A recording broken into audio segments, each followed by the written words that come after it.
আজকে চলে এসেছি পূর্ব বর্ধমানে রেউড়া বলে একটা গ্রামে। এখানে আমরা করলা বীজ দিয়েছিলাম কিছু এক দাদাকে, উনি টেস্ট করার জন্য লাগিয়েছেন।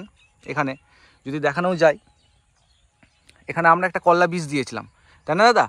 তো দেওয়া হয়েছিল আপনাকে করলা বীজ, প্রথমত আপনি টেস্টের জন্য লাগিয়েছেন। তো ঘটনা হচ্ছে, আমরা যে প্রথম বলে গেছিলাম এরকম ফলন আসবে বা এরকম ধরাটা আসবে, আপনার কি প্রথমে বিশ্বাস হয়েছিল? না, প্রথমে বিশ্বাস হয়নি বলে আমি কম করে লাগিয়ে টেস্টটা করেছি। লাগিয়ে টেস্ট করেছেন, তো কি মনে হচ্ছে যদি এখানে দেখানো যায়? প্রত্যেকটা কিন্তু গাটে গাটে প্রচুর জালি, এমনকি মালও প্রচুর ধরা আছে, তাই না? হ্যাঁ, আমার তো মনে হয় গাছটা মানে কোম্পানিটা ভালো, ফলনটাও ভালো, প্রচুর ফলন এসছে।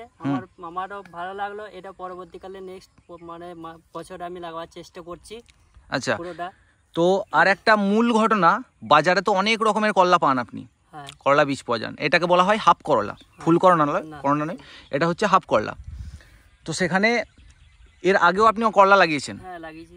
এটার সঙ্গে ওর পার্থক্য কি, বা এই করলা যেটা আমরা দিয়েছি তার সাথে ওটার পার্থক্য কি? ওটার পার্থক্য হচ্ছে এই যে গাছ, এই যে কাঁটাটা, এই কাঁটাটা একটু ঘন টাইপের, দেখতে শৌখিনতা বেশি। আর আমরা যেগুলো লাগাতাম সেগুলো একটু বড়, আচ্ছা, বড় মাপের হয়ে যেত, ওটা ডিমান্ড কম, একটু ডিমান্ডটা কম। এটা সাইজটা একটু ঠিক আছে, মানে মাঝার সাইজের, এই সাইজটা বাজারে ডিমান্ডটা বেশি। আচ্ছা আচ্ছা, তো একটু আগে বলছিলেন যে এটা মাল মোটামুটি থেমে থাকে না মার্কেটে, আপনি নিয়ে গেলেই সেল হয়ে যায়, তাই না? আর যদি দেখানো যায়, শুধু একটা গাছে, এটা একটা গাছ, একটা থোড় থেকে বেরিয়েছে, তাই না? একটা গাছ, একটা গাছে এই পরিমাণে মাল ধরে আছে এখনো। আবার আপনি মাল হারভেস্ট করেছেন কিছু? হ্যাঁ, করেছি। প্লাস এখানে মাল ধরে আছে। দুদিন হলো আমি ভেঙেছি, দুদিন। নালে আর একটু থাকতো। তো টোটাল লাগিয়ে পরে বীজটা কেমন লাগছে আপনার, মনোভাবনা কি? ভালোই লাগছে। এরপরে এটাই লাগাবেন তো? হ্যাঁ, এটাই লাগাবো নেক্সট স্টেপে।